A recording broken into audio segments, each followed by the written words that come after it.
Hey everyone, I think you'll really enjoy today's interview with Dara Starr Tucker, who has some deep insights into the racism underlying the January 6th insurrection, the ways in which we need to challenge it, and why nostalgia for the Confederacy is so damaging to our social fabric.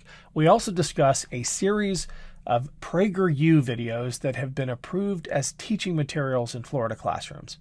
It's pretty awful stuff. Whitewashing history, excusing slavery. Here's a short clip from one of them. I think you'll see why Dara and I are talking about it. Our full conversation is right after. Thanks. Slavery is as old as time and has taken place in every corner of the world, even amongst the people I just left. Being taken as a slave is better than being killed, no? I don't see the problem. I'm Ken Harbaugh. What could possibly go wrong? This is Burn the Boats, a show about making tough calls in tough times. America today faces a critical test. Our democracy is under threat. But good people are rising to the challenge. Now is the time to go all in. Now we burn the boats.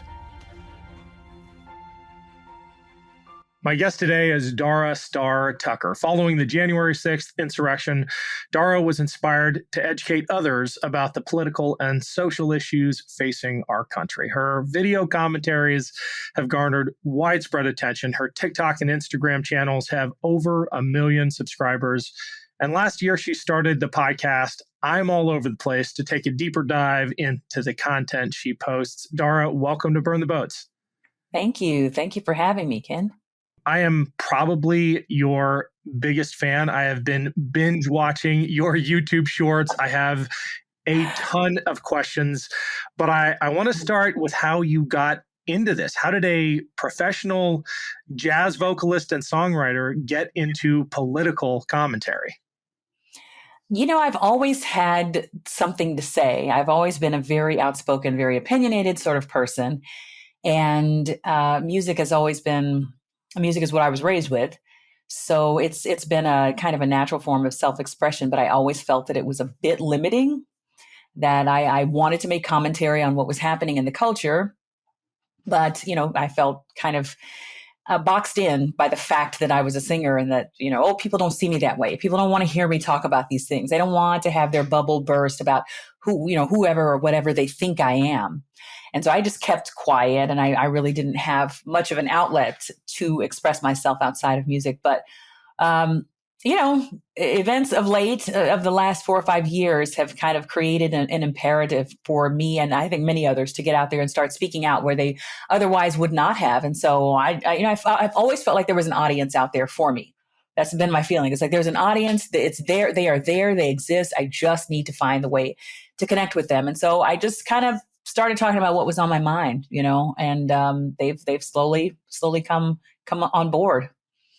Are you finding that your musical background and your musical career right now is amplifying, or at least informing, the political side, the political messages you're trying to convey, or does sometimes it feel like it's holding you back? I read a quote of yours talking about growing up in the church and the self-censorship that you experienced in your music. How has that evolved with your political outspokenness? Well, how does being a musician inform the music? Well, I was never really someone to put out a whole lot of messaging about, politics or race or culture, which are a lot of the things I talk about now. I was never really the one to incorporate those messages into my music before. My music is very personal, or has been very personal up to this point. And the last album that I did, not the current one that I have out, but the one before that, I put out during the pandemic, and it was after all the, the George Floyd killing and all of the protests and everything that broke out. So we wanted to do an album that kind of spoke to the, the political zeitgeist that was happening at the time. So that was really the first time that I put sort of that messaging in my music. And, allowed those worlds to merge a little bit, because I had started speaking out online by the time I put that album out. So those worlds have been very separate up till now. The music has not influenced the activism, nor has the activism influenced the music until very recently. And I'm enjoying kind of watching those worlds meld much more than they have in the past. January 6th was the catalyst for you. It was for a lot of us, but I'd love to get a sense of where your head was that day watching it unfold, and then in the days and weeks afterwards, because I had my own evolution. I want to talk about January 6th through the lens of race as well. What were you thinking as you saw it unfold, and then as you had a little time to ponder it? I mean, I think I was probably like a lot of folks. I was just sitting there with my mouth hanging open. I remember it vividly. It's just one of those events that we will carry with us for the rest of our lives, I think, which is the crazy thing about seeing it being downplayed now is just, people were just taking a tour and, exercising their, First Amendment rights or whatever. I mean, it just is crazy now to see it being flipped and being spun into something that it was not. We had watched this cauldron sort of boil to the brim. We had all watched it. And we had seen, the comments by Trump previous to that. We had seen him saying, reporters had pointedly asked him, what will you do if you lose? And he just could not fathom that concept. I remember seeing a rally of his where he literally said, what if I lose? I don't know what I'm going to do if I lose. And, I won't be able to stay in the country. You guys got to come out for me. You could tell it was going to be such an affront to his ego. And we were all kind of preparing for dear God in heaven, what is about to happen? And I remember there was a reporter on MSNBC named Stephanie Ruhle, who the day of the election, and we were all, it was so tense on election day. The day of the election, she ended up she was just doing an announcement of hey, it's election day and here's the polls are opening and blah, blah, blah. She cried. She broke down and cried. And I remember putting that I might have put that on my TikTok. It might have been one of the first slightly political things that I posted on my TikTok. But there was such a tension and we all knew what that boiling point, we didn't know quite how far it was going to go, but we knew that it was going to come to a boiling point. We knew in our hearts and in our souls that there was something very ugly that was about to happen, regardless of which way it went. So January 6th was just a culmination of all of that. It was a culmination of something that we had seen coming, all the way back in 2016, when the first election happened. We knew this was not going to go to a very good place. So it was just it was a manifestation of something that was happening before our eyes that we knew was possible, but we had never seen in our lifetimes. And so just to see, American patriots, and I'm putting that in quotation marks, scaling the walls of the U.S. Capitol it was so deeply disheartening. It was embarrassing. It was shocking. It was just, I was flabbergasted, absolutely flabbergasted. I just was there with my mouth absolutely hanging open, in total disbelief at what I was seeing. The scariest thing for me is that on January 6th and in the immediate aftermath, we thought of it as some kind of culmination. I think you just used that word. We saw it as a breaking point. Right. Even Republican leaders referred to it as a breaking point, but very quickly fell back in line. And we're at another, well, I can't even call it an inflection point, because it seems like every time the former president reaches some limit and crosses it, the faithful fall back in line. He just threatened the Department of Justice. He said, if you come after me, I'm coming after you. Something that in a previous political era would have been unconscionable. He would have been held accountable. And if January 6th was not an example of the fever breaking, I don't know that anything can break the fever. Do you have a more optimistic take? No, I don't necessarily. It is kind of that tipping point where, almost the point where I hit after Sandy Hook happened, with regard to the gun debate.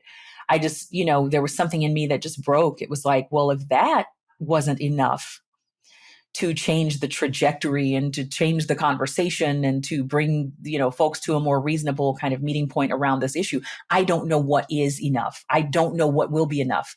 If 26 school children being, slain isn't enough, then we may be past the point of where we can say this is salvageable. So I think we will get to a more reasonable point when we are past this particular chaos agent, because I don't think a lot of people have the ability to manipulate people to the degree that he does. I think a lot of people would do it if they could. But he is no less than a cult leader. We are experiencing and observing nothing less than a cult of personality, no different than Reverend Sun Young Moon or Jim Jones or any of these dangerous, David Koresh, any of these dangerous cult leaders that we've observed who can take their followers, literally, they can take them off of a cliff with them if they wanted to. They could make them, a Charles Manson type who could make people kill for him if he wanted to.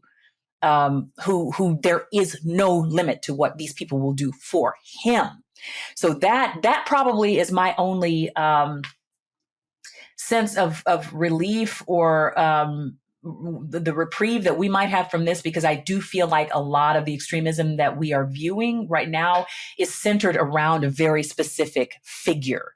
It is very much a cult of personality. So when the personality is no longer here or is no longer able to gain the kind of power that he wants, then, a part of that will dissipate, but doesn't absolve any of these folks of, their culpability in going along with just this truly reprehensible behavior. I agree, and I have actually come around on this.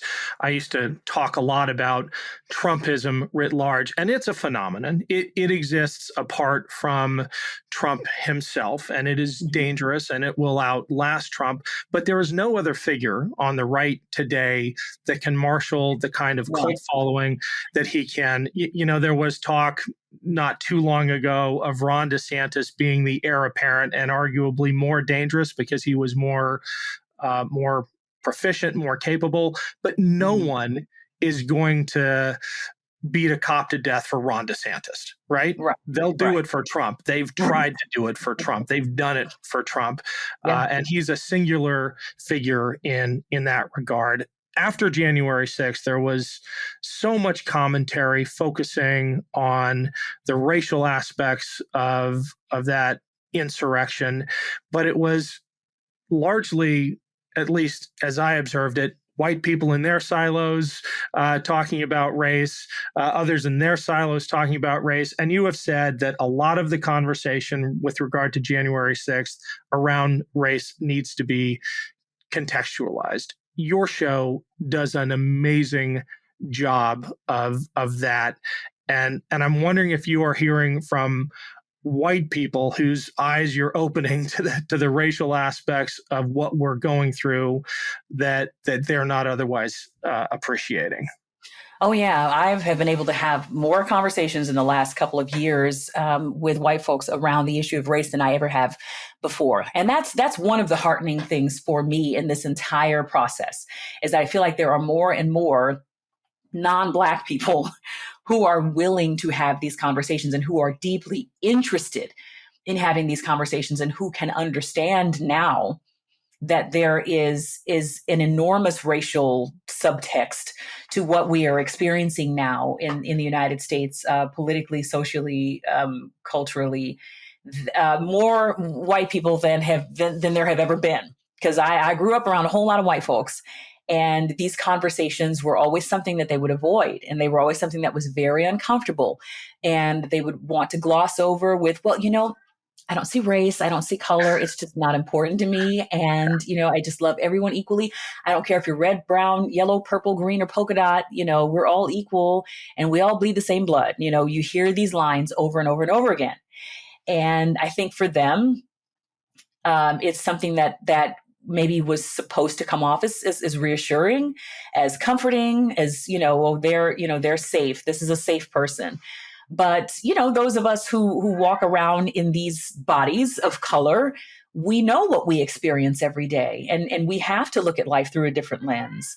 And so, that sort of lip service doesn't really hold much water. It really doesn't matter very much to us, because our reality is really quite different. So, I'm seeing some very different conversations that have started to happen. In this age of Trump, really is the era that we're in. Particularly though, since 2020, the conversation has really shifted, and I'm glad for it. What is the biggest barrier in your experience to starting those conversations? Is it just proximity, being around people that encourage you to have those conversations? Is it the fear of both sides to engage? What are you encountering? What is white folks' fear of having those conversations? Is that Sure, the question? let's start there. Because black folks have been having. I'll put my priors on the table. I mean, that was how you described, this atmosphere in which you're taught not to, or to say you don't see race. And, spending my formative years in Montgomery, Alabama, going to public school, it was something you avoided, right? Except our rival schools were Robert E. Lee High School and Jefferson Davis High School. I was lucky enough to go to Sidney Lanier High School. But that was, the environment. As far as I know, it's still Jeff Davis and Robert E. Lee High School. I live in Ohio now, so we know a little better. But you just avoided it, right? Yeah. Absolutely. There was definitely a lot of avoidance. I mean, that was definitely the flavor of the day in my childhood and in younger years. And a lot of folks just avoided the conversation and kind of covered themselves, as I said, in the cloak of, I don't see color, I don't see race, which is really a very deeply dismissive, I would say, at the very least, it's a dismissive statement to make. To a Black person or someone who has experienced the effects of racism in this country, in this world. But the aversion, I think, if I can just be frank with a lot of white folks, the way that you are socialized, many of you are socialized, is around this idea of decorum and politeness over everything. We're going to comport ourselves in this specific way. And that in itself is a basis for morality and for virtue. Our virtue is our politeness. And so I think, there are groups like, the KKK or whatever, neo-Nazis and skinheads and, groups that are overtly racist that can come off as an affront to a lot of white folks' sense of virtue and morality. It's like, well, we don't put it out there like that. That's impolite. That's vulgar. And so they are as offended by overt racism as they are by anything, because it is impolite and it is not, it's just not decent. It's not what, the kind of discourse that decent people engage in. So I think in, confronting racism and having those really difficult conversations around race it's just, it feels indecent to a lot of white folks to have. Whereas being raised in a Black family, we were sort of having those conversations privately all the time. It was just it was a natural part of the way that we were socialized. So I think a lot of white folks really have to push past that sense of like, there's an electric fence that they bump up against, and even having the conversation or calling themselves white or saying, just identifying someone by their color, that in and of itself feels racist. And I get a lot of white folks in my comments section that want to push back against what I have to say, not because I'm saying anything that's horribly racist or biased against anyone, but because I'm saying, a white man did this. And when he did this, then a Black man responded in this way. It's like, well, you're the racist. You're the one that's talking about race. And, you see that sort of knee-jerk response all the time from white folks, where they feel that they get to name what is and is not racist based on the fact that the person speaking is being a bit vulgar, in their discussion, in their frank discussion of race. So I think that's probably the fundamental blockade that we have, in addition to some deeper issues of just not wanting to confront some of the realities that exist, because they don't make you feel good about yourself. You've been told a different story. We've been handled with kid gloves. Most white folks have been handled with kid gloves around this issue of race all their lives. They have never had to really confront it at all. And so when they have to, when they're forced to, it feels like, someone is doing them, doing a wrong or committing an offense against them. Well, that coddling of white sensibilities starts very, very early. It did with me, and I'm looking now. We just did a quick hit on the curricula that's been approved for some Florida elementary schools that includes Prager University really propaganda videos. I'll roll some of them at the beginning of this interview that say things like, it's better be taken as a slave than killed, right? Or have Frederick Douglass implicitly criticizing Black Lives Matter. I mean, it's just insane stuff, and it's literally cartoonized so that it is that much more ingestible by children. The politeness disease starts really early. Yeah, it really does. And it's a disease. I think you name it correctly. It's just, you gotta be willing to shed that skin. I'm a new follower of a lady on Instagram. I think she does TikTok as well, but she's I don't remember her exact handle, but she's an anti-racism educator. And you can tell she's an older white lady who's confronting that very thing of just like, look, we have been handled with kid gloves over this thing all our lives.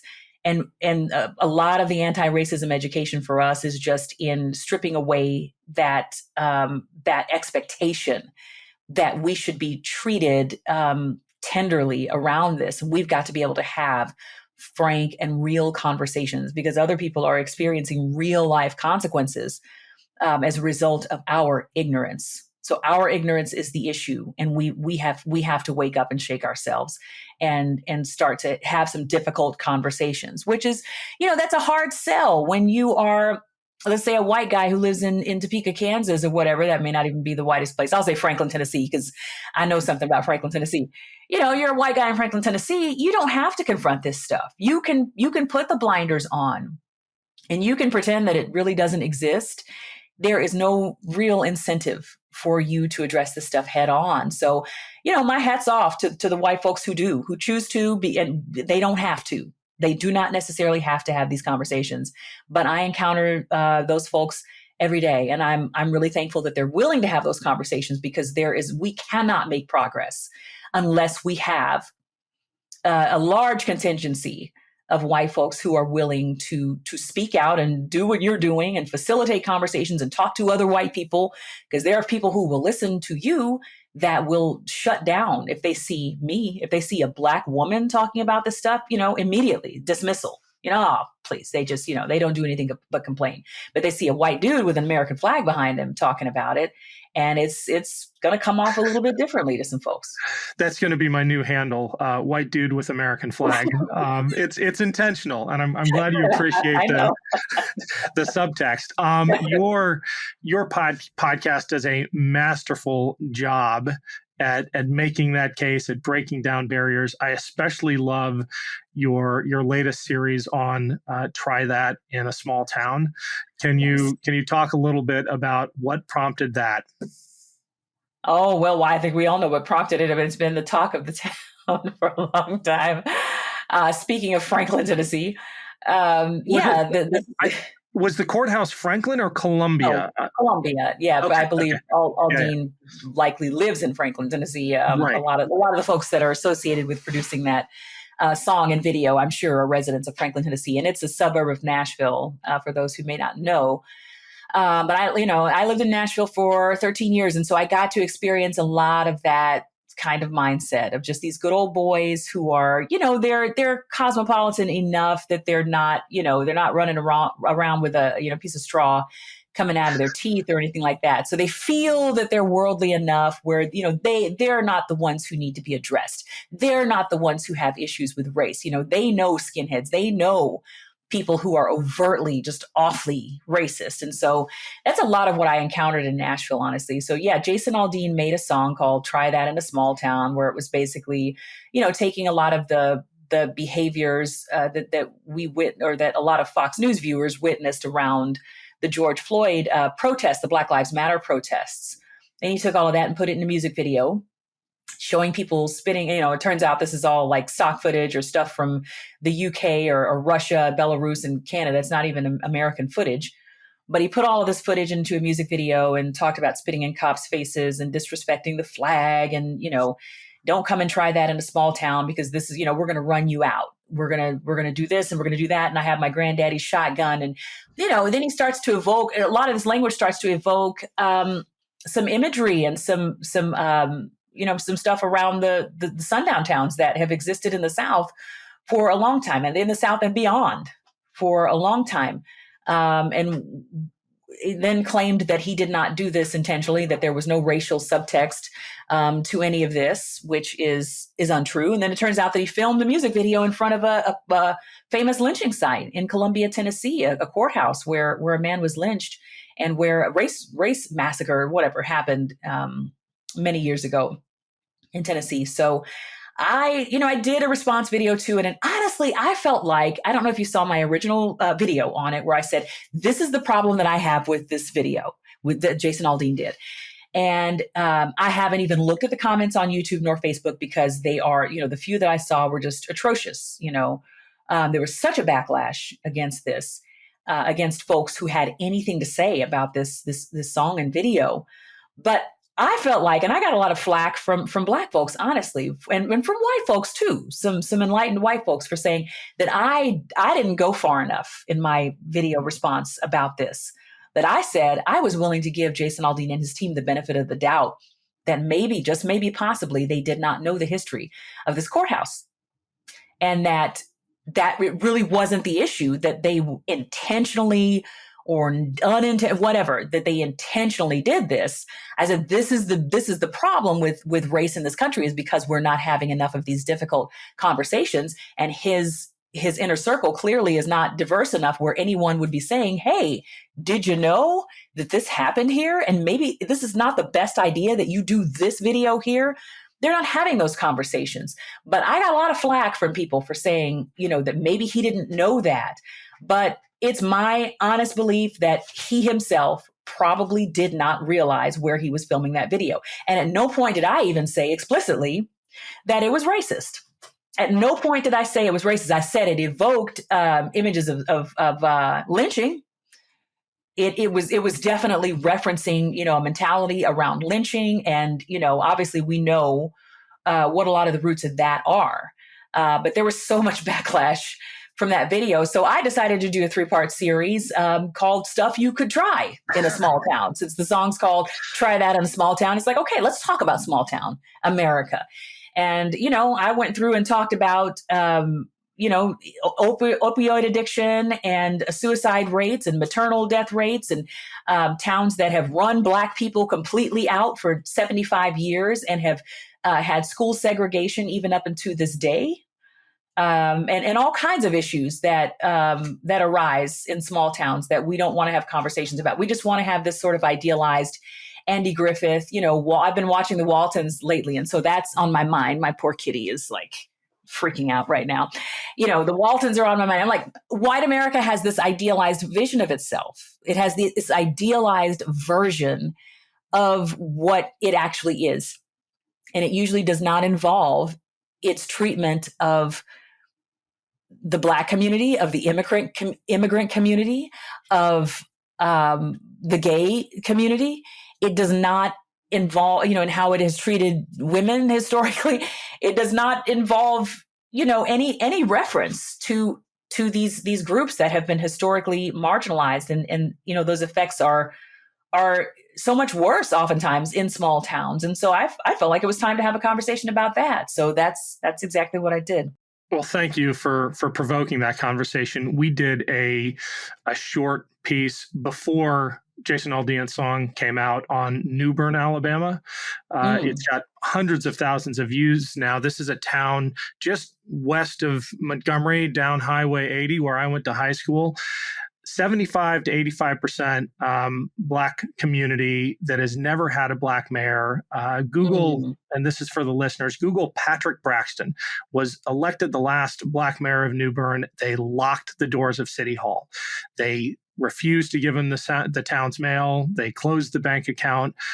You mentioned the term sundown town. I think a lot of my friends up here in Ohio aren't going to know what you mean, but in the Deep South, that is still a thing, and it was very much a thing in that halcyon period that Jason Aldean is hearkening back to, which wasn't that great if you were a Black person in the Deep South after dark. What's a sundown town? Yeah, sundown town is a place where it is known and understood and oftentimes communicated that Black people are not welcome after dark. If you are a Black person and you are in this county after dark, beware, because we're coming after you. You better get out of here before the sun goes down.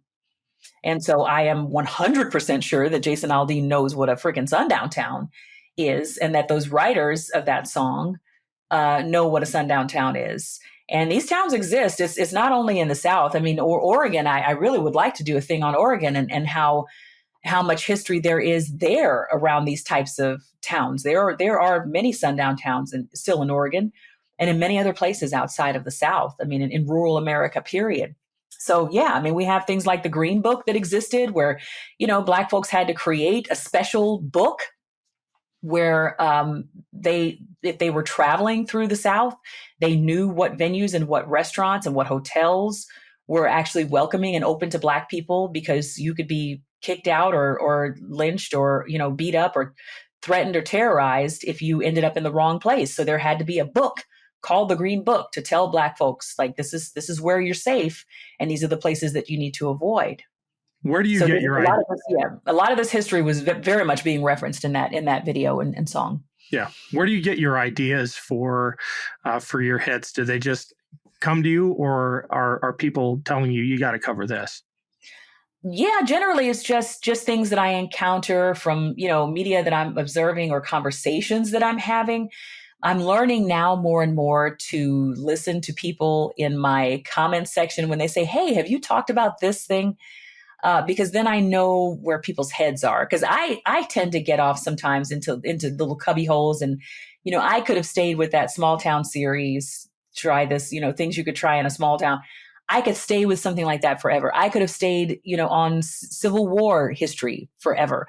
Or I could burrow in and do, a deep dive history of classic television. I did one thing on, the Dick Van Dyke Show, and something on the I Love Lucy show and Star Trek, because those are my particular areas of interest.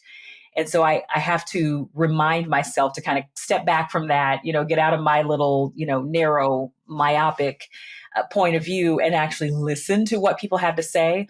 But oftentimes I'll just be observing something, something I'm watching or a conversation that I'm having, and it'll be like, wow, I wonder about this thing.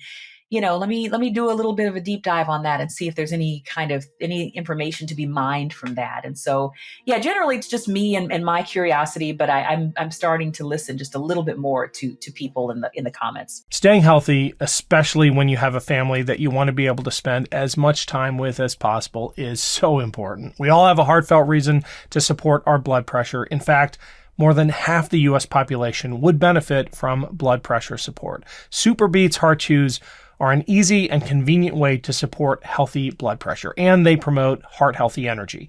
Paired with a healthy lifestyle, the antioxidants in Super Beets are clinically shown to be nearly 2 times more effective at promoting normal blood pressure than a healthy lifestyle alone. And with over 30,000 5-star reviews and counting, Super Beets Heart Chews are having their moment. Super Beets Heart Chews are delicious and so much better than any alternative supplement out there.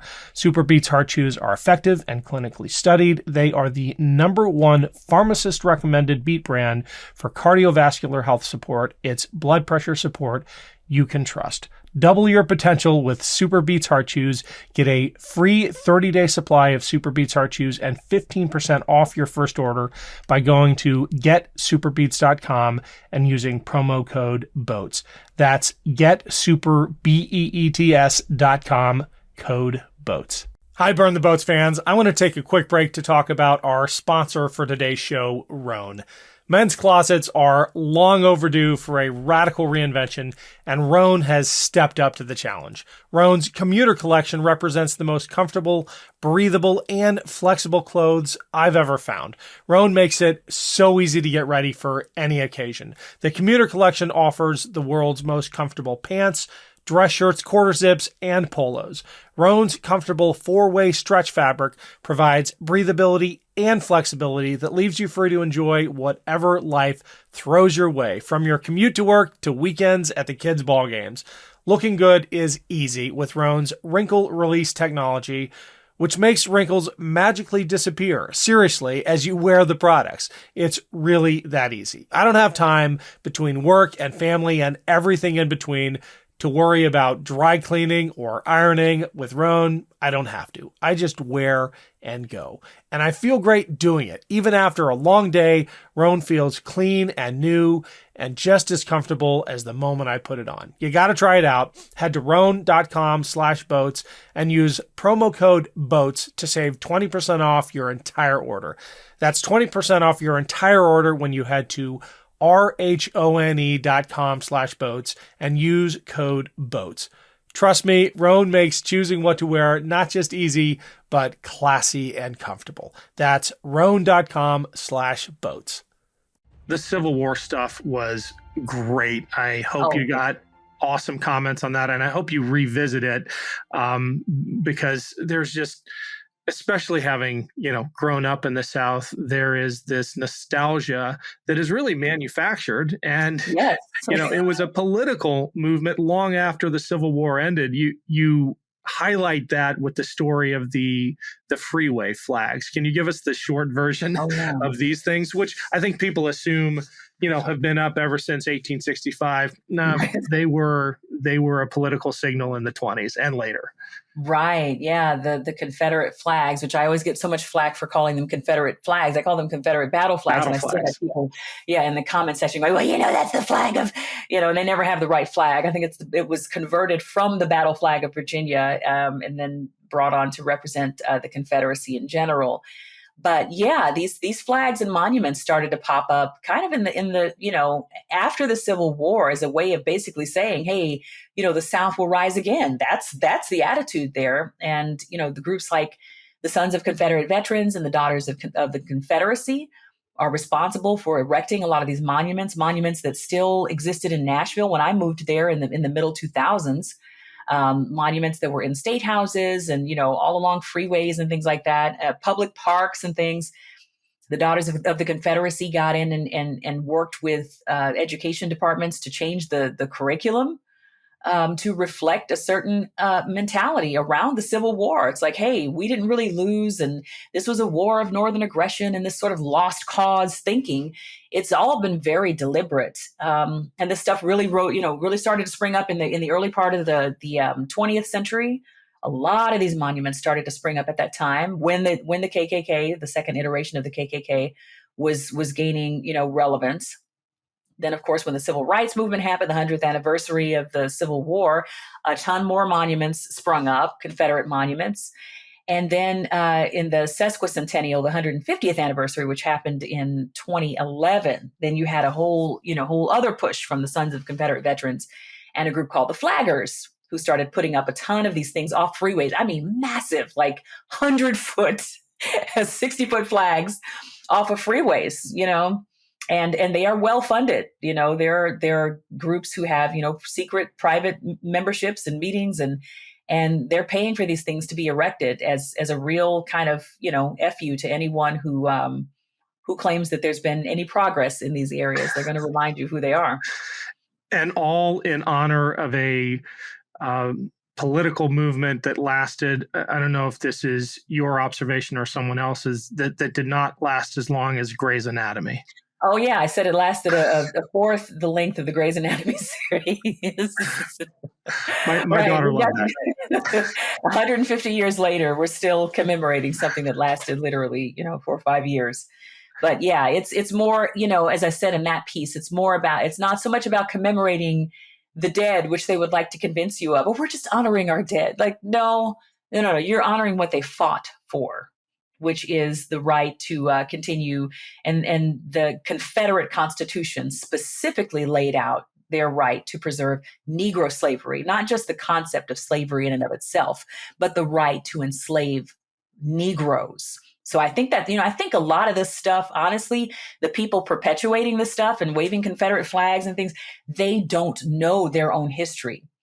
Because as I said in that piece, these people were very open about what they were doing at the time. If you read the articles of secession for, Texas and South Carolina and states like that, Mississippi, states like that, it was all about slavery. It was all about being able to preserve specifically Negro slavery. And they were not secret about it. They were not trying to hide their motivations or couch it in states' rights or taxation or anything like that.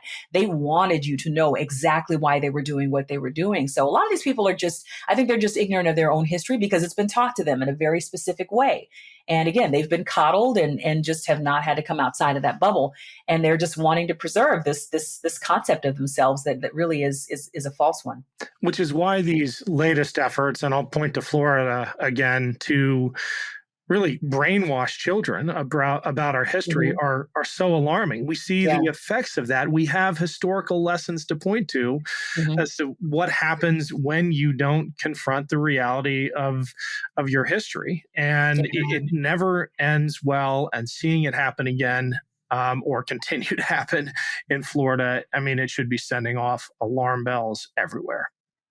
Yeah, it's kind of it's endemic of the kind of just willful ignorance that we have perpetuated in this country for far too long. And I think it's just a telling thing that many people outside of the US, they know our history better than we do oftentimes. And it's an embarrassing thing to encounter someone who is not, American, and they're telling you basic things about American history that we don't really understand ourselves because we've been, wrapped in bubble wrap and have not been required to know just basic things because, it's going to hurt, I think Ron DeSantis literally said at one point that these white school children they don't need to feel bad about themselves, that you're going to make them feel bad.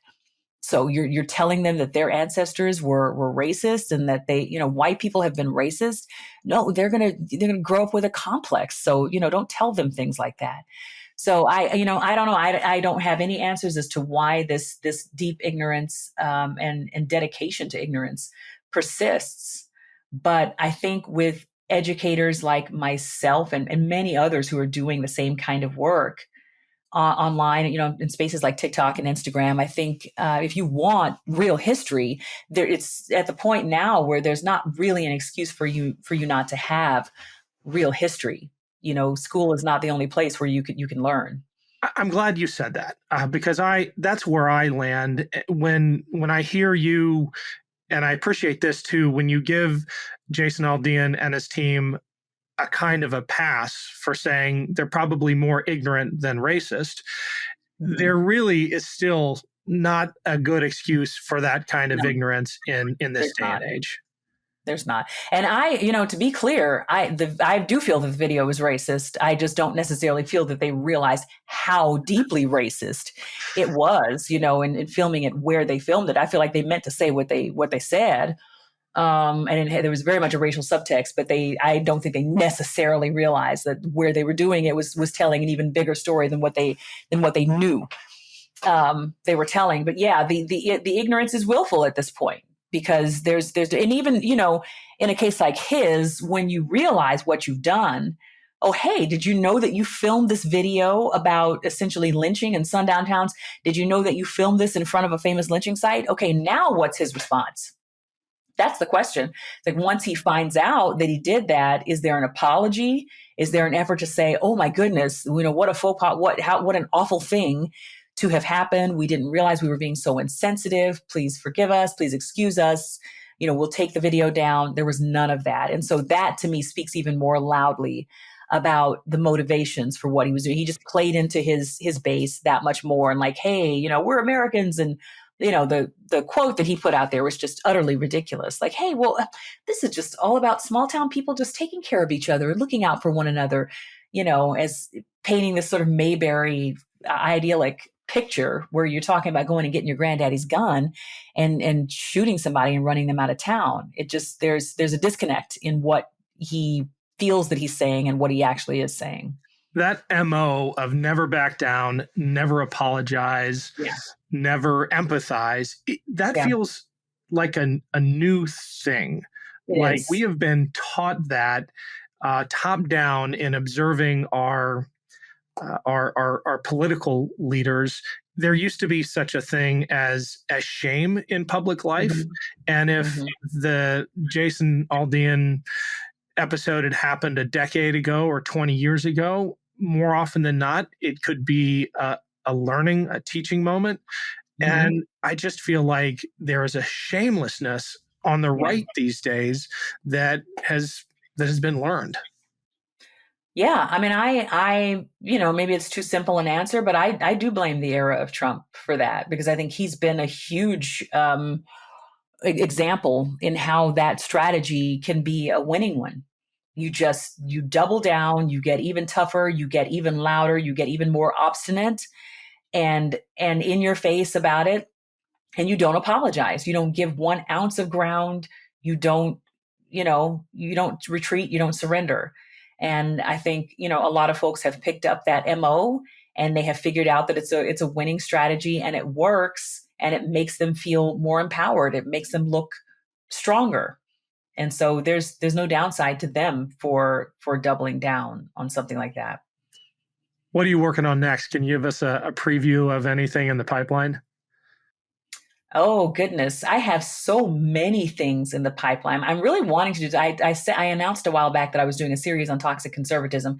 And a lot of the videos that I have done since then have, kind of tangentially related to that. But I really want to kind of dig into that and start doing some pieces on folks like Ronald Reagan and just kind of, getting into just really deeply understanding, like, why do so many people dislike this man? He is celebrated in right-wing circles as the great communicator. And he's just seen as like this, even Trump is modeled himself. His slogan, "Make America Great Again," is Reagan's slogan.